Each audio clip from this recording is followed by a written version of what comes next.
Guys, kwento ko pala sa inyo tungkol naman ulit sa pinsan ko, dami kasi ang nabitin sa part 4. Ayun na nga, sa gabi na yun habang kausap ko ang isang babaeng classmate ni pinsan sa unahan ng resort hanggang pinahawakan niya sa akin ang kanyang ham, ginagawa namin sa gabi na yun ang gawain na para lang sana sa magjowa at mag-asawa. Ngunit si classmate ni pinsan ang nagsabi sa akin na gusto niyang makaranas ng totoong pangyayari about sa tinuturo ko, pero habang ginagawa namin yun bigla na lang may taong dumating sa unahan namin, kaya sabi ko sa tinuruan ko, huwag kang gumalaw at mag-ingay, parang may tao sa unahan natin, kaya hindi talaga namin ginalaw ng ilang minuto ang katawan namin, tapos tumahimik lang kami. Bigla na lang nagsalita itong tao sa unahan namin, parang kilala ko, tapos boses babae at hinahanap niya ako dahil narinig ko yung pangalan ko ang binabanggit niya. Lumalapit pa siya ng unti-unti hanggang naglabas ito ng flashlight at tinutok sa amin. By the way guys, sa mga nagtatanong kung anong app ang ginagamit ko kapag manood ako ng mga palabas, ito ang Look. Marami kang mapapanood dito kagaya ng anime, favorite ko ito.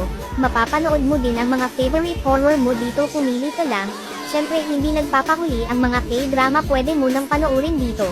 Maari mo rin i-adjust ang resolution hanggang 1080p, tapos pwede ka pang pumili ng mga gusto mong languages. Ang app na ito ay available sa Play Store and App Store, kaya ano pa hinihintay mo, DL Look now.